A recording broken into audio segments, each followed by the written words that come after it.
Testing, 1 million, 2 million, 3 million. Well, you can always hear that anyway. When I came down today, it's been 54 years since I drove down what was then the Highway 6, the Cornhusker Highway, to come to Lincoln to school. And even then, there was a lot of nostalgia attached with it because my father had attended the University of Nebraska in the 1920s. He was editor of the Daily Nebraskan, and one day a young woman from West Point, a student, came in to apply for a job as a reporter on the Daily Nebraskan, and my father not only hired her as a reporter, but he married her shortly thereafter. So both my parents attended here. My grandfather on my mother's side was here in the 1890s, and so a lot of good things have happened to me because of the University of Nebraska. I received a terrific education here.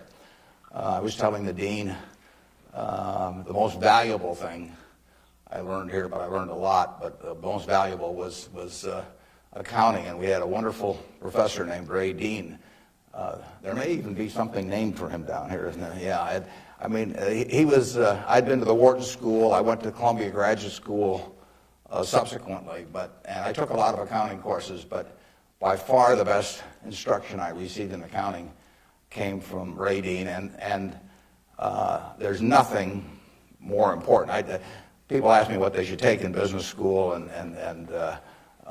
or even if they don't go to business school, what they need to know before getting in business, and I tell them, you have to understand accounting. It's the language. I mean, it's like being in a foreign country without knowing the language if you're in business and you don't understand accounting. So you want to get as comfortable with that as you are with the English language.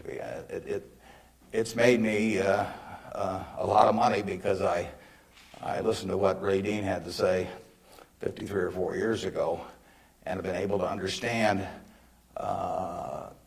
what I was seeing on pieces of paper, what that told me about businesses, and the limitations of what it told me about businesses. But that's the way we invest. Yesterday I was in Knoxville, Tennessee, and we bought a company. We agreed to buy a company called Clayton Homes about a week ago. It's a big company in the manufactured home business. We agreed to pay $1.7 billion for it. I made that deal over the phone without ever meeting the people there, but I had seen enough through reading 10Ks, 10Qs, annual reports, but looking at figures, what they tell me in terms of the kind of people even running the place, the kind of accounting decisions they make and so on. I was able to make that $1.7 billion transactions over the phone. Yesterday was the first time I met the people, and their board of directors had actually approved the deal a week earlier. So it's, I couldn't have done that if I hadn't have, had a great time at Ray Dean's class 53 years ago. So if I'm going to tout one thing, aside from this particular leadership class, of course, if I'm going to tout one thing, I would tell you that get comfortable with it. It may not happen the first week or the first month in the class, but get very comfortable with accounting. So I run into CEOs periodically who really don't understand it. They try to bluff their way through, and you can see in their faces, they're frightened almost when somebody hands them a balance sheet or an income statement. They really don't know what it means, and they have to count on somebody else. And that's something you shouldn't count on. We make all our acquisition decisions ourselves. We don't call in consultants or anybody. We don't call in investment bankers, much to their disgust. No investment banking fees in the Clayton Homes deal, because it's my responsibility running Berkshire to understand enough about our acquisition decisions to make them based on the numbers that I see and what I see there. This course, however, is about leadership, and I'd like to talk just for a minute about that, and then I'd like to really talk about whatever's on your mind, and we'll get questions. But leadership obviously it's a very simple thing in concept. My job as the leader of Berkshire Hathaway is to have visions and goals for the company overall, with a long time horizon attached to them, and then to get those goals accomplished through other people. That's what it's all about. I can't do it myself, so I have to know where I want us to get to. I have to see over the next mountain if possible, but then I have to get a lot of other people to look over that mountain with me and really do the job. I mean, they are the ones that get it accomplished. So it's getting things done through other people. Now, Berkshire is like many large corporations in certain ways, but it's really quite different in many ways. We have over 150,000 people now working for Berkshire Hathaway in dozens of companies throughout this country primarily, and even abroad a little bit. We have exactly 15.8 people in headquarters, and Deb Ray came down with me today, so we've only got 13.8 there today, and we're probably working just as well with those 13.8 as we would if Deb and I were in the office. But that's an unusual organization.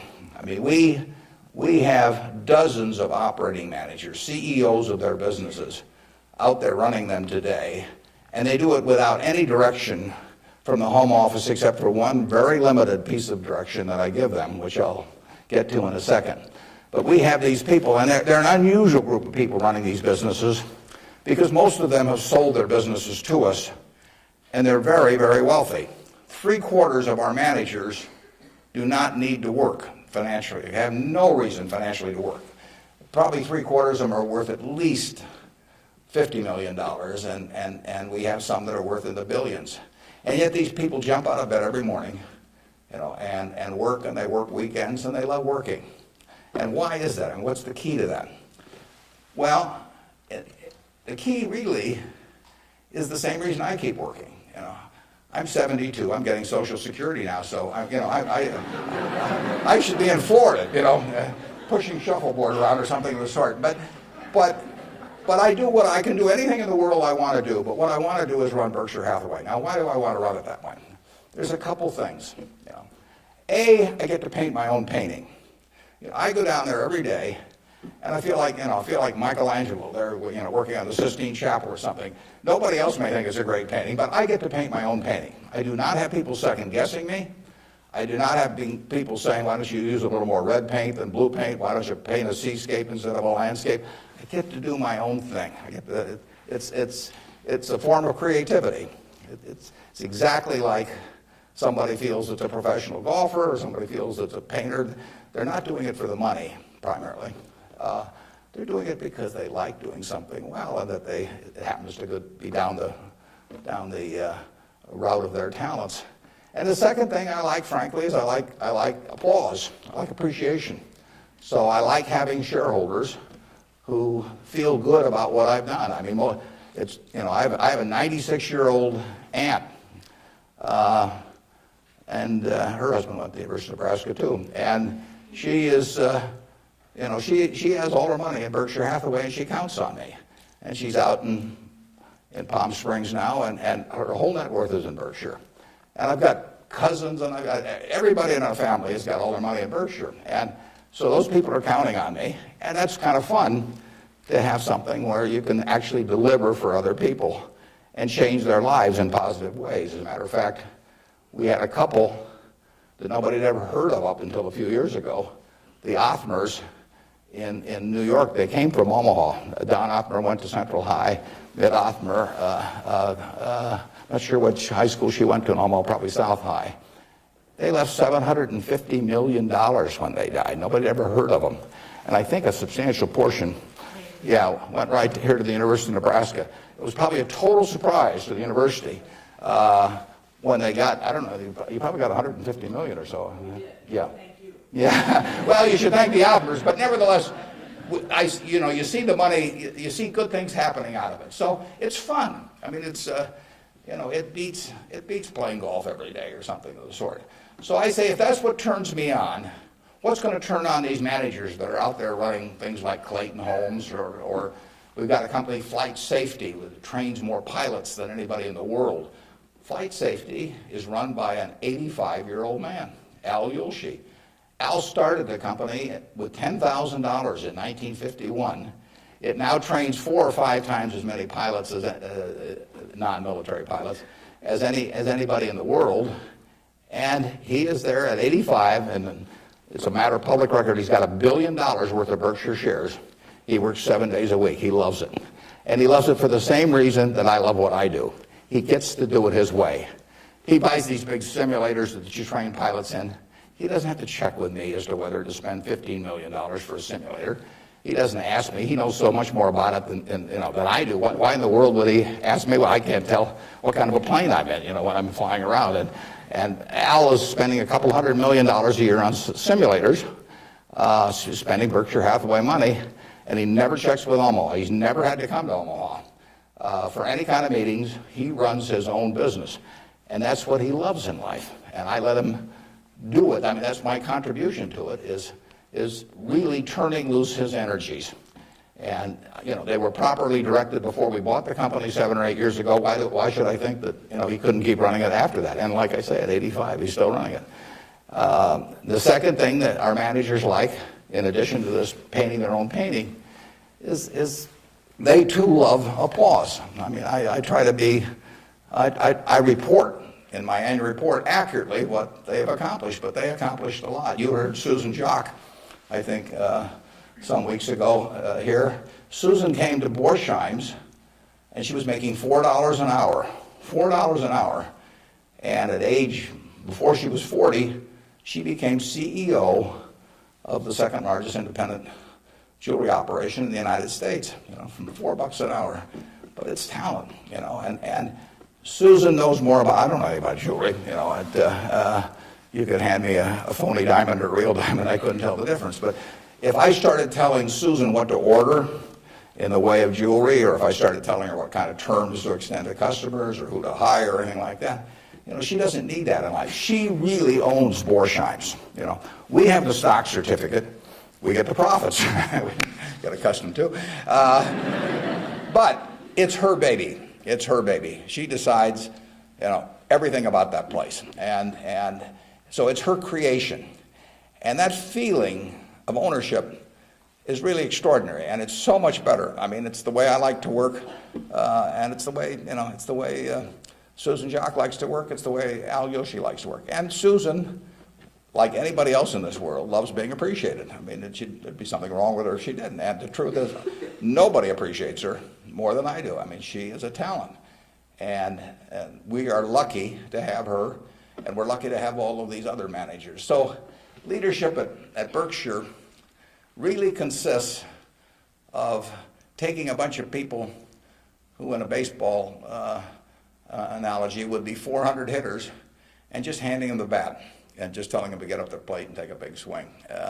There's very little to it beyond that. One thing I do is I send them a letter. We don't have meetings in Omaha. Some of our managers, there aren't any meetings, and there's no catechism or anything else. Once every 2 years, I send them a letter. This is it. Roughly one and a half pages or so. The only instruction they get from us. They don't send budgets to us. We don't care about those. Some of the companies use budgets, some don't use budgets. We adjust to them. Some of the managers I talk to a couple times a week because they like to talk frequently. Some of them I talk to literally once a year because they don't like to talk to me. And whatever, it's up to them. I adapt to them. The only thing I tell them, and this letter, which went out January 20th, 2003, it says it's been 2.5 years since my last memo. Now, how many big companies have you have the managers out there? Been 2.5 years since they've heard from the home office. It's been 2.5 years since my last memo. Here are a couple things to keep in mind. And number one, and this is number one every time. This doesn't change. It won't change 2 years from now or 4 years from now or 6 years from now. Number one, we can afford to lose money, even a lot of money. We cannot afford to lose reputation, even a shred of reputation. Let's be sure that everything we do in business can be reported on the front page of a national newspaper in an article written by an unfriendly but intelligent reporter. In many areas, including acquisitions, Berkshire's results have benefited from its reputation, and we don't want to do anything that in any way can tarnish it. Last year, Berkshire was ranked by Fortune as the 4th most admired company in the world. This year, we were 3rd in the United States. They just published it. It took us 37 years to get there, but we could lose it in 37 minutes. And that's the message. I mean, we can lose money. It does, nicer to make money, but we'll figure out ways to make money. But we can't lose a shred of reputation, because you don't get it back. And you can. I said 37 minutes, but you can lose it a lot faster than that. You can lose it in 5 minutes. And in fact, I was talking to Bruce coming in, and he did some work around Salomon Brothers, and I went back there 11 years ago because this firm, which had the second largest balance sheet in the United States at that time. It was a preeminent firm on Wall Street. John Goodfriend, who ran it, had his picture on the front of Business Week as the king of Wall Street. And in late in April 1991, he made a fateful decision. It was reported to him that an employee down the line had flim-flammed the U.S. Treasury, had broken some rules, tried to play games with him. And John did not report that fact to the Treasury or to the Federal Reserve or to the SEC or to anybody else. He didn't do anything wrong himself, but he got behind the curve. He didn't report it. The president of the company, Tommy Strauss, didn't report it. If you saw that Katie Couric show on Sunday night on the Central Park Jogger, Tom Strauss was on there, but Tom Strauss ended up losing he was president of Salomon Brothers. John was chairman, John Goodfriend. They didn't do anything. They dawdled. And after a few weeks, the same guy that had committed the terrible acts earlier, on May 15th, he did the same thing again at a Treasury auction. And now they were in this terrible pickle because they had known about this on about April 28th, that this guy was a bad actor, and they hadn't done anything. And now on May 15th, he does the same thing again. And now if they go, they start feeling if they go and talk about it, that people will say, well, why weren't you in here before? So they just kept trying to shove it out of their mind and do other things. And it came within inches of destroying the firm. It destroyed their careers. I mean, John Goodfriend had spent 30 years in Wall Street and had a fine reputation. The king of Wall Street was brought down by one simple act of omission. All he had to do was pick up the phone. Jerry Corrigan was head of the New York Fed. He had to pick up the phone and say, Jerry, you won't believe this, but this crazy guy in our Treasury Department, a fellow named Mosier, has just done this thing, and I'm terribly embarrassed, and what can we do to make it right? I mean, and Jerry Corrigan, being Jerry Corrigan, would have turned red in the face and gotten very mad and issued a lot of language I couldn't repeat here, but in the end he would have said, thanks for calling and telling us about it immediately, and we'll slap a fine on you or do whatever is appropriate. And the next day, the firm would have gone on fine, but John Goodfriend, actually, a perfectly okay guy, but he didn't act when it counted. And Tommy Strauss, who was number two, the same way. And later on, they were fined and in a certain way kicked out of the securities industry. And Salomon barely survived. 8,000 employees around the world had their future in real jeopardy because of that single act. So just apply the newspaper test. That's what I tell our managers. I could have a 1,000-page book of ethics. I could have all kinds of rules and hundreds of, but in the end, just all you got to do is think about, do you really want what you're doing put on the front page of the paper tomorrow to be read by your parents, by your spouse, by your kids, by your neighbors, by your coworkers? And if you're embarrassed about it, just forget about it. You're all going to do well financially. The nice thing about it is, you live in America in the year 2003. You don't live in Bangladesh. You don't live in America, of 1790 when it would. You live in a society which has a GDP of over 10 trillion, and you can just pick up the crumbs and you're going to do great. You've all got the qualities. It takes three qualities essentially to do well, and extremely well actually in this country. It takes intelligence.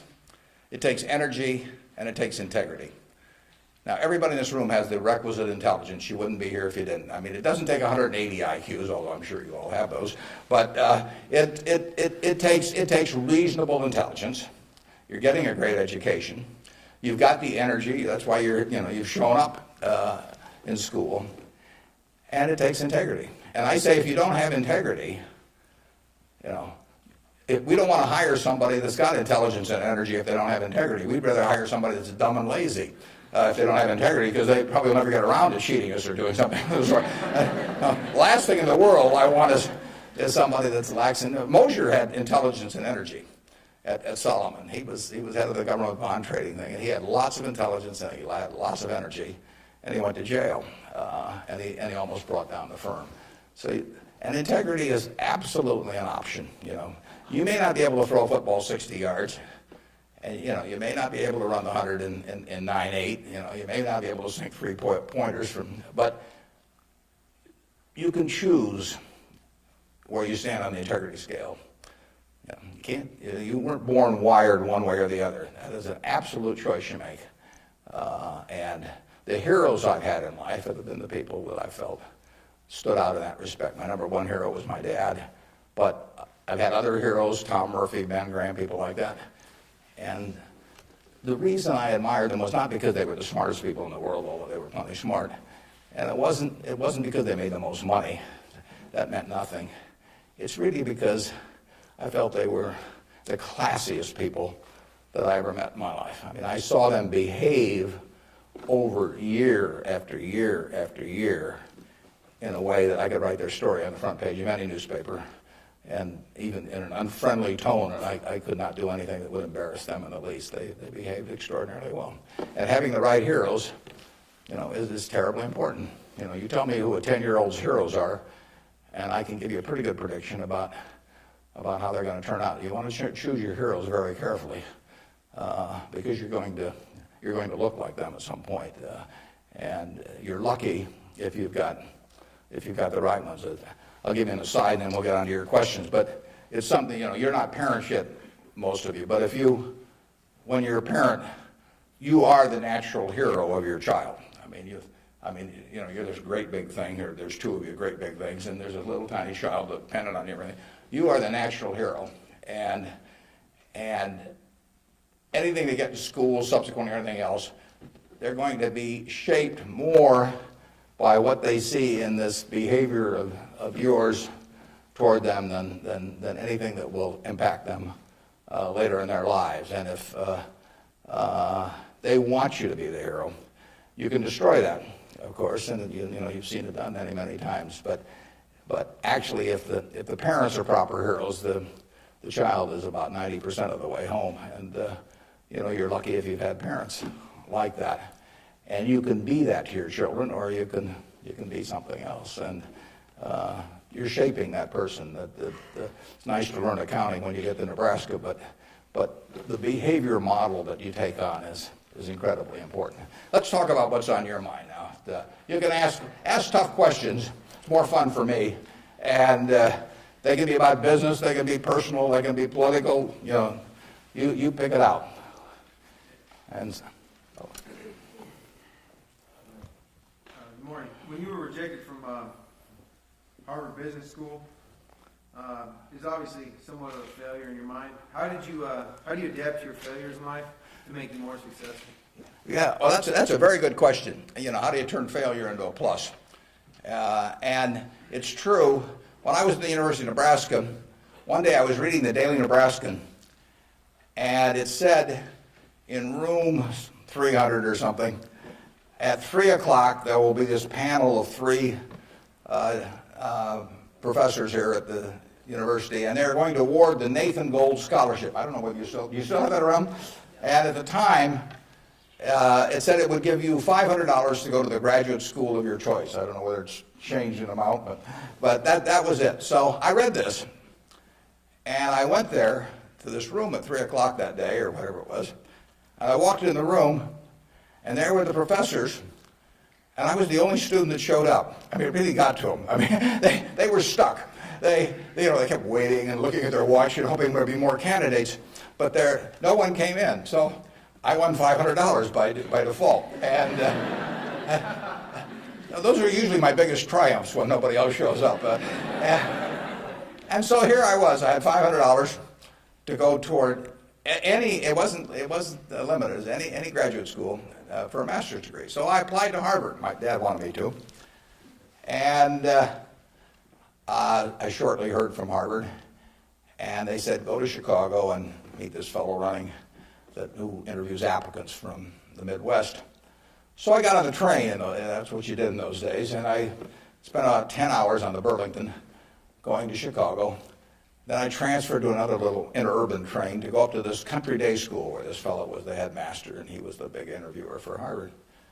And I got there, and after about 10 minutes, he said, better think about something else. He come back later on. I was 19 at the time, and I looked about 12, and I acted about 8. So it was not a great combination. So he said, forget it. So I took the little interurban train back to Chicago, and I took the 10-hour train back to Omaha. And all the time I'm thinking, what do I tell my parents? It's kind of embarrassing. But it was the luckiest thing that ever happened to me. Because if I'd gone to Harvard, I would have gone to a 2-year business school. I instead applied to Columbia, where I could graduate in 1 year and get a master's degree. Luckily, that by the accident of it and being in the Nebraska National Guard, which did not get called up for the Korean War, I missed going in the Korean War. I got to meet Ben Graham, which had an enormous effect on me subsequently. And I probably got my wife that way because she was going to Northwestern. And I was able to put on sort of a full court press because I got out in 1 year. And otherwise, she'd have met some other guy. I mean, I got her before the competition showed up. And so it worked out wonderfully. It couldn't have worked out better. And that's been my life, basically. I mean, things, you will get some disappointments, but the future is what counts. It'd be fun if I knew every decision I was going to make was going to be perfect. It would not be as much fun. It'd be like playing golf and knowing you're going to hit a hole-in-one on every hole. You wouldn't play golf if every time you got on a tee, you just took a swing and the ball ended up in the hole. It'd be fun for a few days. You get on TV, but the game would not be any fun. So it's failure, and I wouldn't even consider them failures, but they're mistakes or whatever you want to call them. They're part of the game, and in the end, you go on, and we've made plenty of mistakes in business. We'll make plenty more, and the Babe Ruth, and for a long time, it subsequently got eclipsed by a few fellows, but he held the record for strikeouts. He also held the record for home runs and was the highest paid baseball player until the modern era came along. So it's part of the game. If you take big swings, you're going to miss sometimes. But the Harvard thing, you'll get a kick out of this. They invited me back to the 25th anniversary of this class to talk to them, and I went back. It was kind of embarrassing because this was the 25th reunion, and the class was talking about the next 25 years to these alumni that were back after 25 years. And my job was to talk about the next your financial future in the next 25 years. This was in, whenever it was, in the mid-70s. And right before me on the program, Masters and Johnson were talking about the next 25 years of their sex lives. So nobody stayed around for my talk. But that night at the alumni meeting, the fellow who was president of the class stood up and said, we're big enough to admit when we make mistakes around here, and we turn this guy down and throw him back in the water. And so now we'd like to make him an honorary member of the class. So they did it, and they voted, and everybody voted for it. And I stood up and I said, I recited the story that I told you. And I told him, I said, at the time I was kind of philosophical about this. I was young, and maybe my grades weren't that good or something. And so I took the rejection kind of well. But I said, now that I've met the people that got into class, I'm really sore.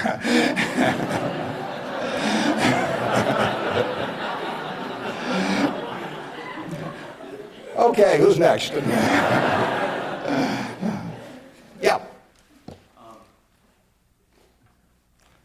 You can ask it, I'll repeat it. Okay. Yeah. I guess my question to you is, after you're dead, how do you want to be remembered, and how do you go about in your daily life ensuring that you're going to be remembered in that way? Yeah, well, really, I only want the minister to say one thing at my funeral. If he gets up there, and they play a few little hymns and everything, Maybe they'll play there is no place like Nebraska. That'd be great. I just want him to stay up there and say, my God, he was old. You know? I'll settle for that. But the truth is that to some extent Berkshire is my creation. So I would like people, to the extent that people regard that well, that's what counts. I mean, that's my painting. And I hope that people look at, I've been running it out for almost 38 years, just about 38 years exactly, and it means I only got another 30 or 40 to go. And I hope that that we have done some things differently than other corporations. We've operated on a different model. And I hope two things about it, actually. I hope, A, that people realize that model works and why it works and so on, because it does conflict with certain management theory over the years. And secondly, the important thing is that it lasts well beyond me. I was down at Walmart 6 months ago and talked to their management group, and I had a great time. What is really astounding, I voted for Walmart as the most admired company in the country last year. That's where my vote went. It was astounding what Sam Walton built, starting in Bentonville, Arkansas with a pickup truck, taking on JCPenney and Kmart and Sears and all of these people with no money, no real estate, no preference with vendors, no credit card list, anything. He just took them on, and of course he just ran away from them. But the really impressive thing about Walmart is that Sam died about 11 years ago, and there had been no momentum lost. I mean, what he instilled in that company, nobody else could have built it like Sam, but David Glass first and Lee Scott now as the CEO, they have kept that company with its special culture going at full steam ever since. And that's really what I hope happens with Berkshire, and I've tried to think about ways to make that happen. But the real test will be if 10 or 20 years after I die, that the special culture that I think is part of Berkshire is not only just as strong as ever, but even stronger. We have a situation at Berkshire where in 38 years, we got all kinds of CEOs out there running all kinds of businesses, 3 or 4 of them in Omaha. We have never had one CEO ever leave us, period, to go someplace else.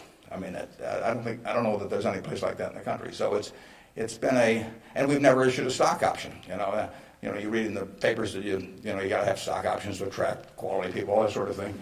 I mean, we've never had a share of them, and in the end, I don't know how many dozens of managers we're talking about, but no one has ever left for another job, and some have been offered way more money. In fact, Ajit Jain, who runs our reinsurance operation, probably could have increased his income 10 times, tenfold. Now, he's already making many millions, but tenfold. But he doesn't want to leave. And that is the culture that I hope we can maintain, and that's what I'd really like to be. If I've done anything to contribute to that, continuing after I die, that would be terrific. Of course, I actually plan to keep managing Berkshire after I die. You have to understand that. I have given all the managers Ouija boards. I've got these dark rooms they're going to go into, and I'll be there. Mrs. B at the Nebraska Furniture Mart worked till 103 at Berkshire, and she's sort of our examples. And then she took off from work, and she died the next year. So it's very dangerous to quit as early as that. Yeah. Am I supposed to be calling on these people? Okay, good. How do you determine via your personal finances what organizations or foundations you give your money to? On personal finance, how do I handle them? Or? How do you determine where you make your donations? Oh, well, we've got there's a Buffett Foundation. Eventually it will have everything. I mean, basically everything I've made will go back to society. America's done it for me, and that's where it should go. I've got about an 8-page letter that the trustees have already seen. Incidentally, there's very few trustees. I don't believe in large groups of people making decisions. It gets to be, it sort of descends to the lowest common denominator. So there's only, maybe 5 or 6 trustees. Interestingly enough, not just by accident, but I picked the people who I trust in the most in terms of both their intelligence but also their quality to run it after I have people I feel the surest of. A significant majority will be women. It'll be a woman-controlled foundation, and probably the largest foundation in the world at the time, but with a very small number of trustees. I have, in my letter, I tell them that I'm not going to give them any specific instructions as to what to do with the money. I tell them that their judgment above ground will be better than my judgment 6 feet underground. So in the end, I want them to do a couple of things. I want them to attack really big, important causes. I don't want them to give $1 million here and $1 million there and everybody that, that asks that they know and that sort of thing. So I don't want them doing things with an eyedropper. I want them to swing, take very big swings. And then I want them to measure what they're doing by the importance of what they're doing as contrasted to the natural funding constituency for that. Now, taking the health field, I mean, you got the National Institute of Health spending billions and billions of dollars. You got all kinds of money going into medical research. It'd be crazy, in my view, for the Buffett Foundation to be engaged in medical research. It's not that the subjects isn't important, but there's already a huge funding constituency. It would be crazy for the money to go to Harvard or something of the sort. It isn't a fine educational institution, but you've got all of these people that give money to Harvard, and they've got a rich alumni base and all of that sort of thing. So I want the combination of a terribly important program and the lack of a natural funding constituency. Well, where do you find that? You find that with unpopular causes to quite a degree. Rockefeller felt somewhat the same way. It's interesting. He was the first major patron of any sort of black colleges in the United States. Now, if you think about it, black colleges had no funding constituency. I mean, their alumni didn't have any money, basically. I mean, if you go back 75 or 100 years. So there wasn't any money coming in. People didn't, they didn't build great businesses and then leave tens or hundreds of millions of dollars to the institution. And it was self-perpetuating. And so Rockefeller stepped in and he took a group of black colleges and funded them in a very, very big way. And I admire that kind of a decision enormously. Otherwise, nothing would have happened. And that's what I hope the trustees of the Buffett Foundation do. I was with Bill Gates last week, and I consider his foundation, he and Melinda together, because they're equal partners in it, I consider their foundation to be the most logical big foundation in the world. They're giving away about $1 billion a year. Now, Bill said to, and Melinda said to themselves, how do we save the most lives per dollar spent in the world? And they decided that in certain major medical areas, that what was being done abroad in many countries was zilch in terms of these things that were easily preventable by vaccines or various other things. And they decided they could save huge numbers of lives per $1 billion spent. But they'd be spending it, in places like India and Africa, where they would get no credit in the United States. I mean, no buildings with their name, no nothing. But that was their metric. And that's Bill's sole metric. I mean, he doesn't want to talk about, you can go to him with some proposition to stick his name on something, for $50 million. It doesn't interest him at all. It's a totally rational one, and he pours himself into it. He has educated himself on medicine, and particularly medicine outside the United States, in a way that I've never seen anybody. And I've got good news for you. This you should write down. On May 2nd, on public broadcasting, there will be a program where Bill Moyers is interviewing him, and Bill explains his philanthropic thinking. And I went there. It was taped at Columbia University, and in fact, you may even see me in the audience sitting next to Melinda. But it's going to be a great program. They took about an hour and 20 minutes, and it's going to get edited down to 56 or 58 minutes. But you will hear as cogent an argument for rational philanthropy on that program as you'll ever hear in your life. So it's interesting. That program came about because about 2 years ago, I asked Bill a question at a group I get together, something akin to what you asked him. I asked him to talk about the evolution of his philanthropic thinking. And there were a group of about 60 of us there, and he talked to us, and I mean, it was a fabulous talk. And I said, you got to get that out in the public domain somehow. So this thing with Bill Moyers does that. If I die tonight, all my Berkshire shares, which are 99% of my net worth, plus go to my wife. She dies first, hers go to me, and then it all goes to the Buffett Foundation. And it will then be active on a very big scale. And those are the guidelines. And who knows what those problems will be. I mean, it might well have been civil rights in the early 60s. I mean, the civil rights organizations, were not being funded by anybody. And I mean, money wasn't the big problem, but it was a problem in the civil rights arena. And there was no natural funding constituency for that. It was a very important issue, but it was an unpopular issue in many respects. And it seems to me that's where the money should go, particularly if you have it on a big scale where you can really do something. Depends when I die, but 10 or 15 years from now, the foundation could really, it could have a lot of money. And so they could do some things that nobody else could attempt. And it won't be what people want them to do. That's the nature of it. If it was what people wanted to do, it would already be being done. The interesting thing, the contrast between business and philanthropy is interesting. In business, I swing at easy pitches. I stand there at the plate, and if I like pitches 1 inch above my navel, right in the center of the plate, I can wait and wait and wait because there's no called strikes.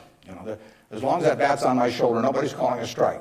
If the pitcher throws me General Motors at 36, IBM at 82, Microsoft at 25, and I don't swing, it's not a strike. It's not a hit either, but it's not a strike.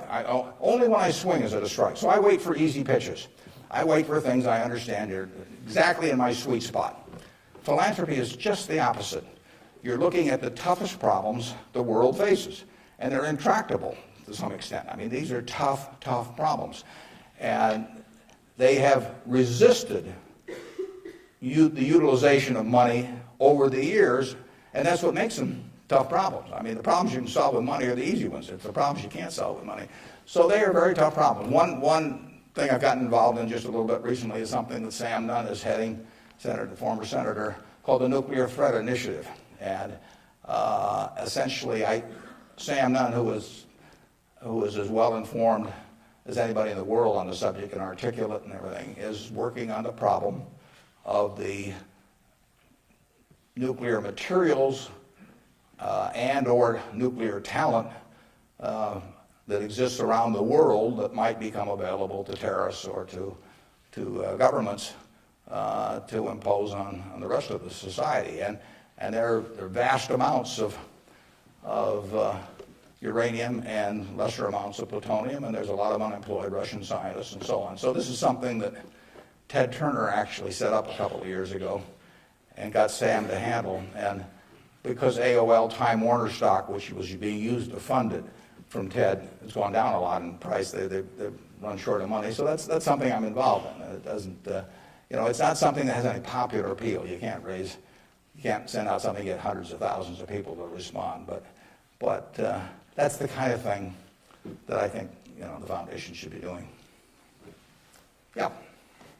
With the government possibly considering eliminating double taxation on dividends, would you ever consider declaring a dividend on your stock? And what kind of decision-making process do you go through when you're looking at those businesses? Yeah, the question is, with the government considering eliminating the double taxation on dividends, would that change our attitude at Berkshire toward paying dividends, and what sort of decision-making framework do we have about whether we pay dividends or not? Berkshire, I took it over in 1965, and we paid 10 cents a share one year. It happened in the late 60s. I can't remember it. I blocked it out of my mind. I must have been in the men's room or something, because that was the only dividend we paid. The determination is very simple on dividends.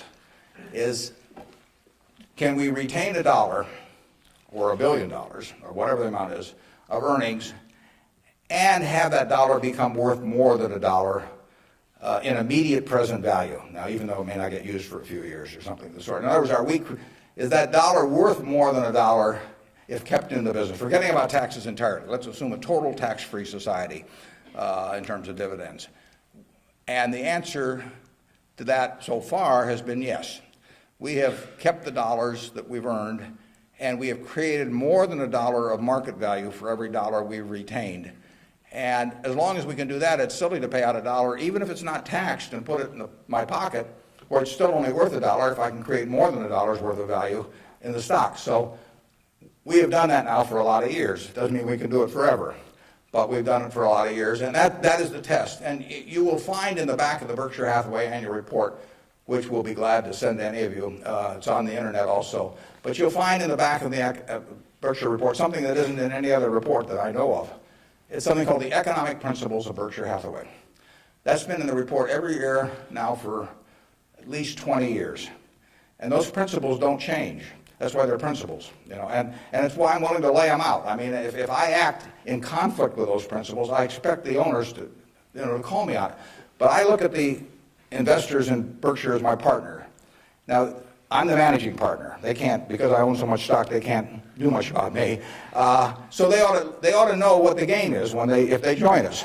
And that doesn't mean everybody wants to join us, but they ought to know what the rules are. Just as if you and I were starting a partnership and I was going to run it, you'd want to know, how we were going to conduct business and what my thoughts were and what my time horizon was. Would we ever sell? Would I make distributions? All that kind of thing. So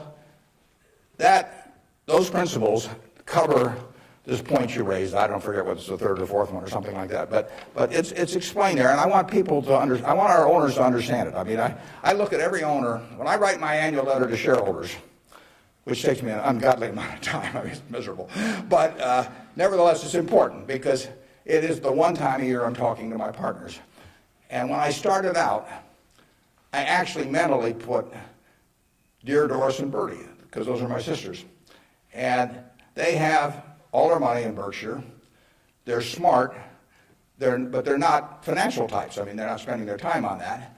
And I essentially want to be talking to them as bright people who don't know a lot of financial jargon necessarily, but they're interested enough that they'll read a lot because they got all their money in it. So I don't have to worry about keeping it short or anything like that. If I'm talking about their money, I've probably got their interest, and I take that off at the very end, and then I take off Dear Doris and Bertie, and I put to the shareholders of Berkshire. But I want to tell them exactly what they're in. I want it to be just as if our roles were reversed. That's always the test.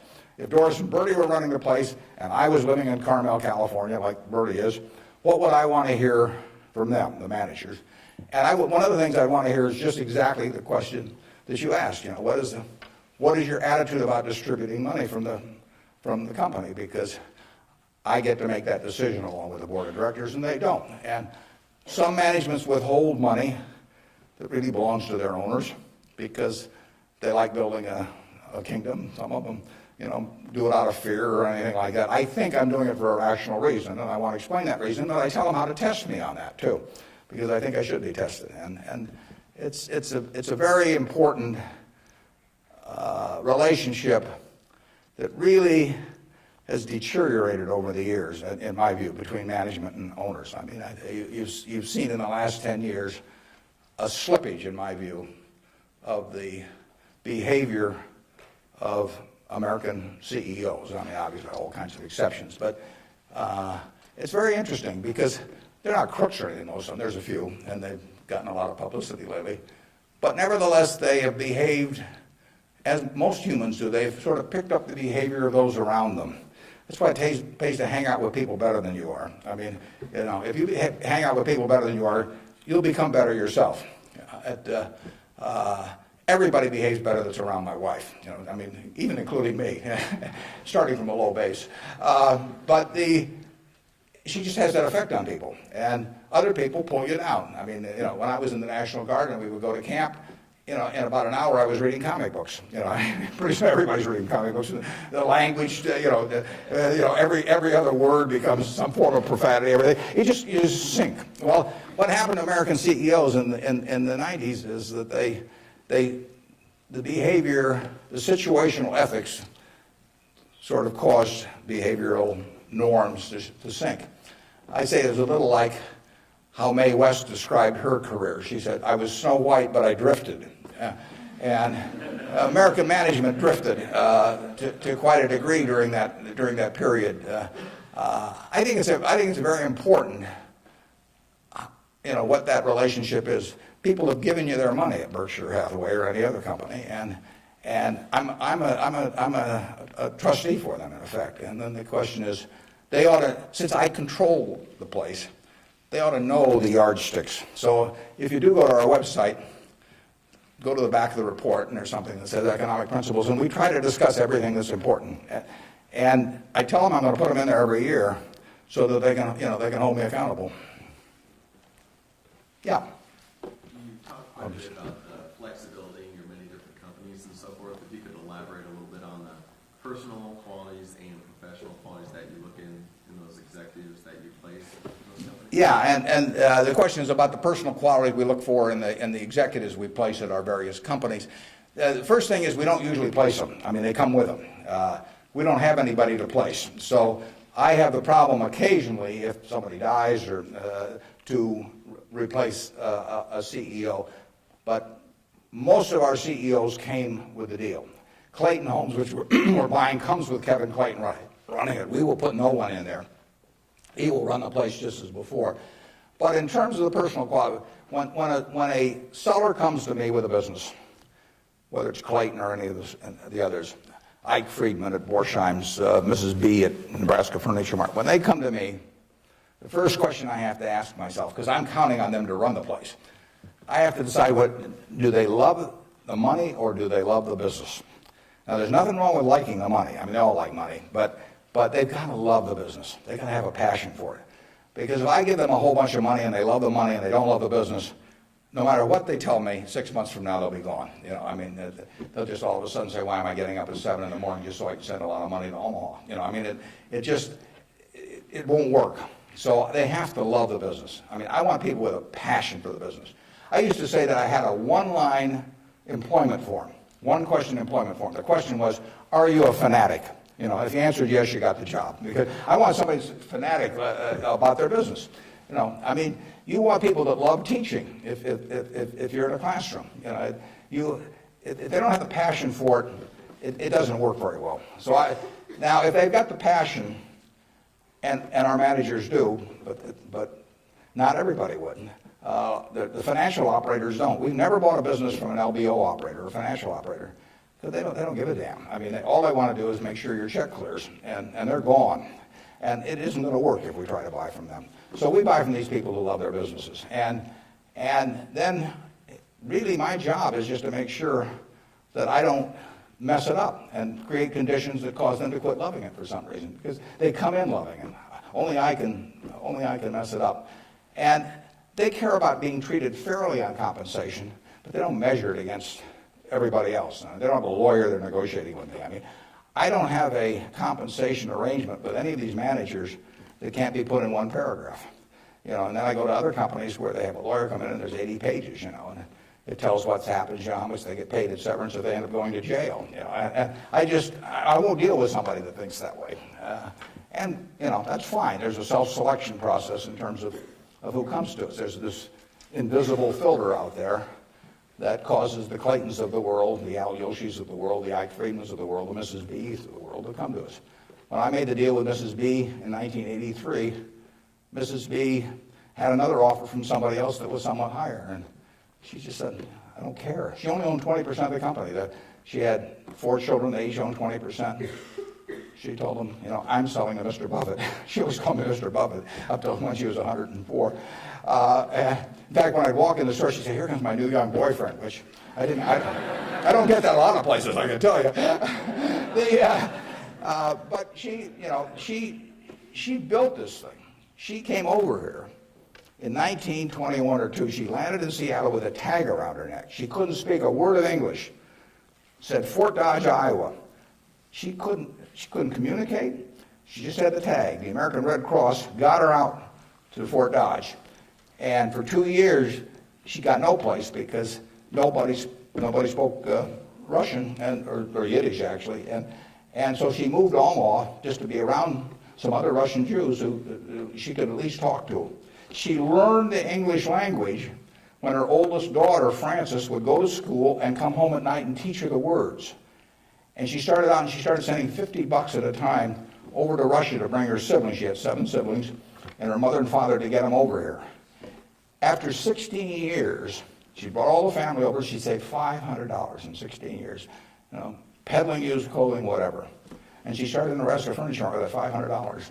And it's now the largest home furnishings complex in the world.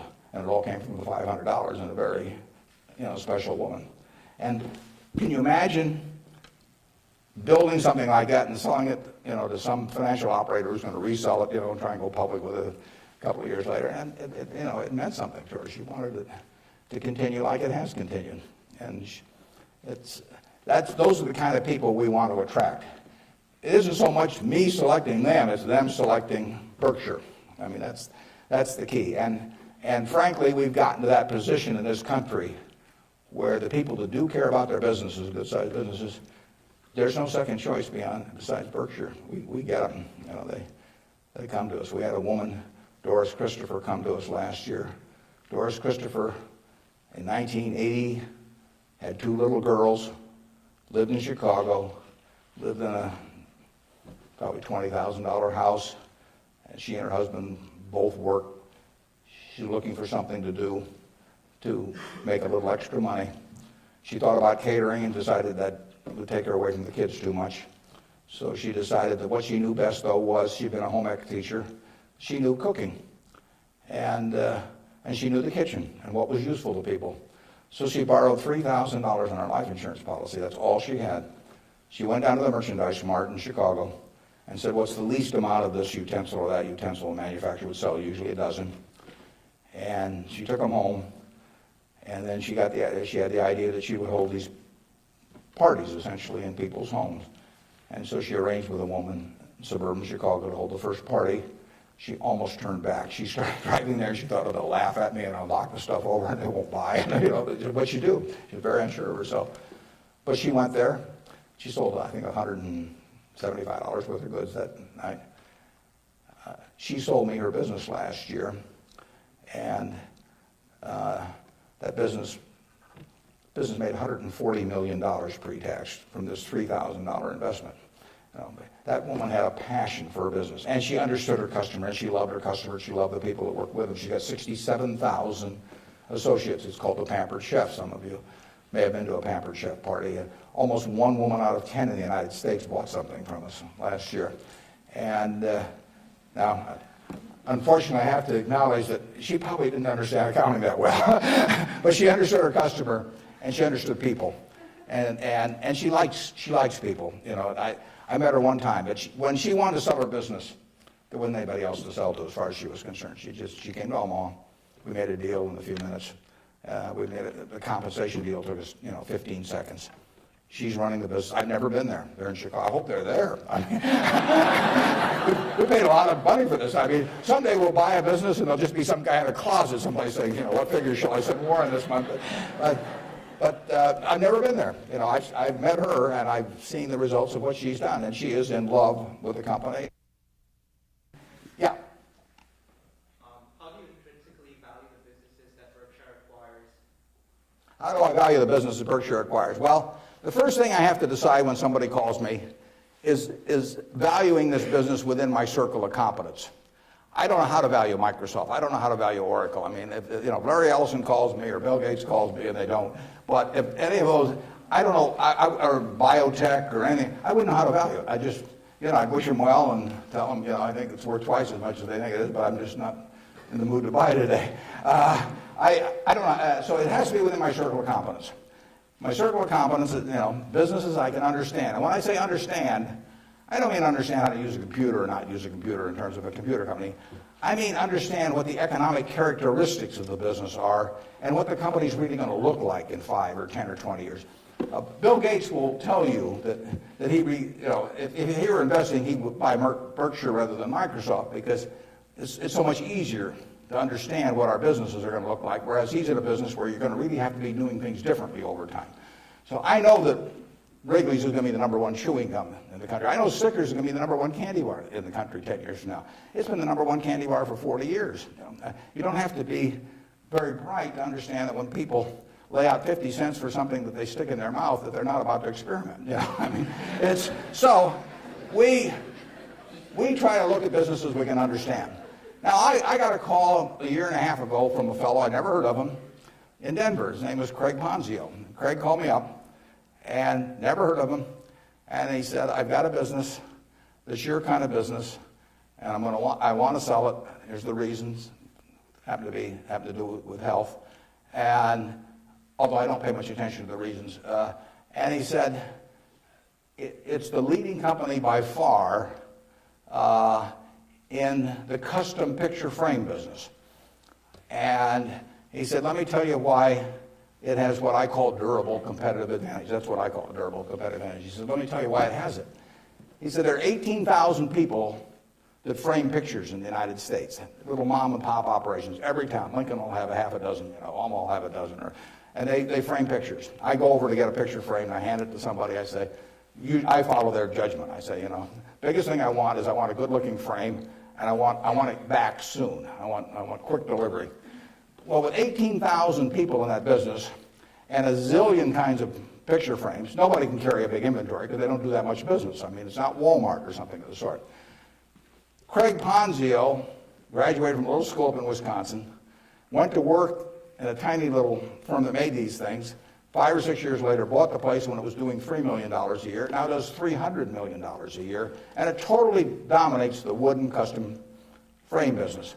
Why does it dominate it? It dominates it because it calls on these 18,000 people. It has a sales force calling on them 6 or 8 times a year, and it has 22 plants around the country that can get the frame that the custom framer orders 85% of the time. If they order it by 5 o'clock today, they'll have it by 3 o'clock tomorrow afternoon. Now, think of that coverage. That's what the customer wants. They don't care whether they pay $83 or $88 to get the thing framed. You've got something you want done, and you want it done fast, and that little custom framer, those 18,000 people, they want happy customers, and that means speed of delivery and certainty and all that. You couldn't build a distribution system to compete with us. I mean, just think of trying to build a distribution system starting from scratch that would take that business away from us. It can't be done. Well, Craig explained that to me in about 15 minutes. I'd never thought about the custom frame business, but I've framed pictures or had people frame them for me, and I understood the power of that. That was a Monday. I said, I think we can make a deal. So he came on Wednesday. He came at 9 o'clock and he left at 10 o'clock. We've had a deal. I've never seen him since. He got the money promptly thereafter. He wasn't going to come to the annual meeting last year, but his wife was sick. He'll probably come this year. He's a good guy. And no one can knock us off in that business. Every time I buy a business, I say to myself, if I had $1 billion and I wanted to go in and compete with these guys, could I knock them off? If you gave me $1 billion and you told me to dislodge Snickers as the #1 candy bar in the country, I don't know how to do it. If you tell me I got $1 billion and I got to make it, or $5 billion, and I got to make it so that Wrigley's, Spearmint, Double Mint, Juicy Fruit, all of those get knocked off the top-selling gum list, I can't do it. Now, if you give me $1 billion and tell me to knock off all the ladies' apparel shops in Lincoln, I'll make mincemeat of them very fast. I mean, I have a very good business myself, but I can destroy that. And the real test is, can some idiot with a lot of money destroy the business you've got if he decides to compete with you? And we try to buy businesses where no matter who comes along, they've got this durable competitive advantage. Those are the 3 words that count. And you can make that. You may be able to make that decision about companies that I can't make that decision about. They have to be pretty simple for me. But we buy things that, we have Fruit of the Loom underwear. Are people going to quit wearing underwear? Well, who knows? But we sell 44% of all the men's and boys' underwear that goes through Walmart and all of the mass merchandising chains. We've got the lowest costs around. Fruit of the Loom is a name that's been around since 1850 or 60. If you can buy 3 pairs of shorts from us, or 6 pairs or whatever it is, for $5.50 and nobody's going to sell them cheaper, why are you going to buy anything else? So we'll own that unless we mess it up some way. We've got a very potent advertising slogan there. We cover the asses of the masses. Sort of gets to it, doesn't it? Yeah, up there. Yeah.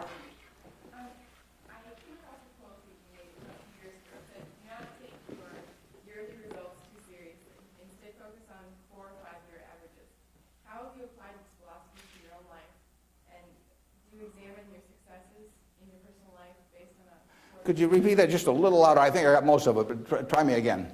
Okay. I'm going off your quote that says, do not take yearly results too seriously. Yeah. Instead, focus on 4 or 5 year averages. How have you applied this philosophy to your own life? Okay, yeah, the question is, since I say 1 or 2 years doesn't make much difference in business, but longer term does, how do I apply that in my life? Well, I could probably give you some terribly philosophical answer on it, but the truth is I get up every day and just do what I love doing. And I want people around me to have good experiences, but the truth is I don't spend most of my time thinking about that. I mean, I spend most of my time thinking about what can I do to keep Berkshire going the way it has gone. But I will tell you how to apply that, and it works reasonably well, I think, at Berkshire, because we get this self-selection of people to join in. I mean, we have created a working environment where in 38 years nobody's left that runs it. So I do feel good about that, obviously. I feel good about the results of the investors and, the Offners and those people. I mean, actually, I think a fellow may write a book about what's happened with all the money that all these different people have made in Berkshire. But I'll tell you the test on that, and it's a terrific question, because when you get to my age, you will not measure how well you've done by how much money you've got. I can guarantee you that. You'll all do fine on money anyway. I mean, think about it. 7 hours a day, you're in a bed. You got exactly the same mattress I've got. If you don't, we'll sell it to you at the Furniture Mart. We're on a parity. I can't outdo you, in terms of my sleeping enjoyment. You can match it by buying this mattress, which we'll give you a special price on. Just mention my name. We eat at the same places, We eat at Dairy Queen, particularly if you're in my position because we own it. But we eat at McDonald's and Burger King, and when I leave here, I'll stop by a fast food place. So our eating experiences are the same. We travel the same. I mean, I had a 10-year-old car up till about a year ago, and it just doesn't make any difference to me. They all work. We live in a place that's warm in the winter and it's cool in the summer, and we watch the Super Bowl on big screen TV. You do it, I do it. We dress more or less the same. I mean, I pay more for my clothes, but they look cheap when I put them on. So we're really on a parity. Yeah. So the money isn't going to be that big a deal. Everybody in this country is going to, with the intelligence this group has, the energy you have, you're going to do well. So what's the difference? What really counts? Well, I would say that you will measure. Health is enormously important, and that's a matter of a fair amount of luck. I mean, so I'm not shortchanging it. I'm just saying you can't do too much about that. But you will measure your success in life by how many, and extent, whether it's the people you want at 70 or whatever the age may be, you'll measure it by how many of them really love you, in the end. I mean, you can't buy love. I mean, it doesn't work. You can buy sex. You can buy testimonial dinners, you can buy your name on buildings, you can do all kinds of things. But the only way you get to be, love is to be lovable. It's kind of irritating, actually. If you got a lot of money, it'd be more fun to just write out a check for $1 million. So everybody, from now on loves me. But it doesn't work that way. And in fact, the only way is to be lovable. And I've got this friend who came out of Auschwitz and had at least one member of the family die there. And what is it now? It's 60 years later. She still, when she looks at people, it's a Polish Jew, when she looks at people, the question she asks herself in determining who she really trusts as friends, the one question in her mind is, would they hide me? Now, when you get to be 70, if you've got a lot of people that would hide you, you've had a successful life. I know people who have a tremendous amount of money, no one would hide. Their own kids wouldn't hide them. I mean, they really wouldn't. I mean, their business associates wouldn't, or anybody else. If it really came down to it, they don't have anybody's respect. They've got their attention maybe with money or something of the sort, but nobody loves them. And my friend Tom Murphy at Cap Cities TV, I mean, dozens of people would hide Murph. All kinds of people would hide my wife. Ben Graham, a lot of people would have. My dad would have had a number. And then, like I say, that I can tell you people that everybody may pay homage to them, and the kids may put up with them and hope they don't change their will or something. But the truth is that nobody would hide them. And if you've got a lot of people that would hide you when you get to be 70, you will have had a very successful life. Okay, right in front. Throughout your life, what are some of your personal and career goals that you've set for yourself, and which ones have you accomplished, and which ones are you still going after?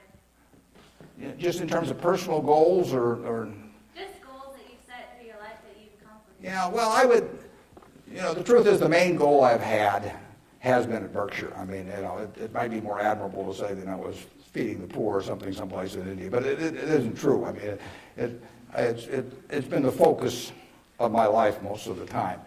The money will be, I think, used for very good purposes later on. I don't use any real amount of it myself.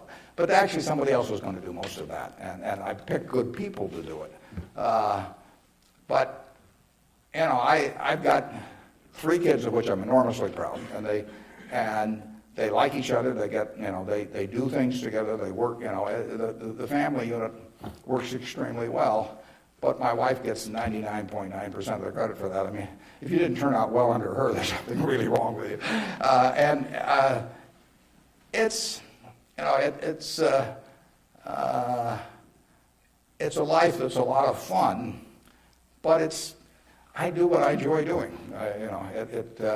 I play lots of bridge on the internet because I like to do that more than anything else. I used to do way more reading. I do a lot of reading, but I used to just read all the time. Now I spend 12 hours a week on the internet playing bridge, and it's great.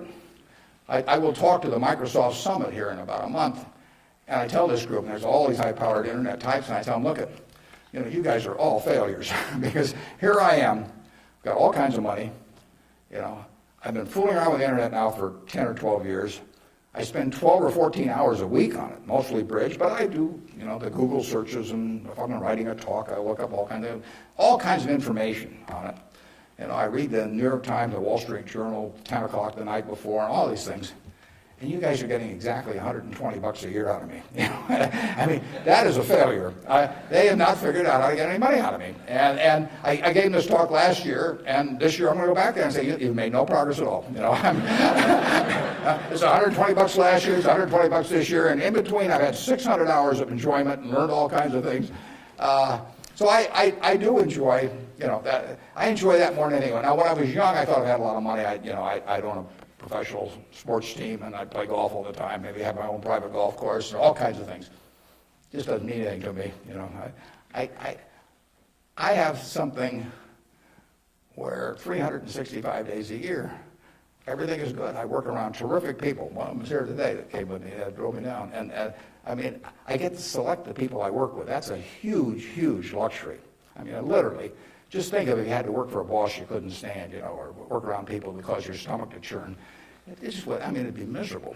So the ultimate luxury really is doing something every day that you love doing with people that you love doing it with. And I've got that, by accident to some extent. I say if you take on a job just to make a lot of money and it causes your stomach to churn, and you go home at night and kick the dog and all that sort of thing, that's a little bit like marrying for money. It's probably a bad idea under any circumstances, but if you're already rich, it's crazy, right? I mean, if I marry for money, I would have my head examined. And what's it going to do? And so it is, and we're lucky in this country. I mean, we won what I call the ovarian lottery when we were born in this country. It was 4 times or likely you would have been born in China, just about as likely you've been born in Bangladesh. You're born in the greatest society in the world, so make the most of it and have a good time. Let's see, who's had, okay, up there. You 2 guys are next to each other, you can fight it out. What has, whether it be professionally or personally, kept you and your business in Omaha or in the state of Nebraska? Well, that's a good question. Why do I stay in Omaha? Well, I love it. And, my grandfather went to Central High, my dad went there, my wife went there, my kids went there, and now my grandchildren are there. My grandchildren say they have the same teacher that my grandfather had. But there's continuity, there's friends, there's all kinds of things. I mean, there's no disadvantage to being in Omaha. I mean, I like New York when I'm there. I've got a house in California, and I get around some, but I can't imagine anything better. I mean, You know, what doesn't it have? I have a home. I've never sold a house in my life. I have a home I moved into in 1958, so I've been there, 45 years or so. I'm 5 minutes from the office. I moved into the office in 1962. I've been in there 41 years. We've just gotten so we take a whole floor. It's taken us 41 years to where we can use a whole floor. Kind of discouraging. But there I am, 5 minutes from the office. Everything's easy, and it all works. I know I've known the doctors all my life. I've known everybody. I feel connected. My aunt taught in the public school system in Omaha. I named a scholar prize that I give after her. But I mean, it all means something. And I've lived in New York for a couple of years. I lived in Washington, D.C. for some years. I never felt that kind of connection at all. So and there's absolutely no disadvantage. I get the same information. Actually, with the internet and Bloomberg and all of that, no one can get any information any faster than I can get it. And there's just no downside. And I think it's been a terrific environment for my kids to grow up in. I mean, my kids have grown up in a neighborhood, perfectly normal neighborhood. I mean, no fences around it, no golden ghettos or anything of the sort. They've gone to an integrated public school. School has probably had between 20 and 30% black students for 75 years. They have great teachers. I mean, I think that part of education is a total life experience, and I think it's great that we have a good public school system in Omaha. I mean, if I lived in Washington or Los Angeles or New York, I'd have to send my kids to private school. I wouldn't want to do that. I'd do it because I wouldn't send them to a vastly inferior school just to prove some point. But the nice thing about it is I haven't had to make that choice in Omaha. I've got classy public schools, the same kind I went to 50 or 60 years ago. And they get more out of that experience, in my view. They have a better balanced view of life going through that experience than if I sent them off to some private school. I was with, actually, last week, there were 6 couples. Bill and Melinda Gates arranged it, and they had the headmaster of a private school in Seattle that Bill went to, and it's a classy school.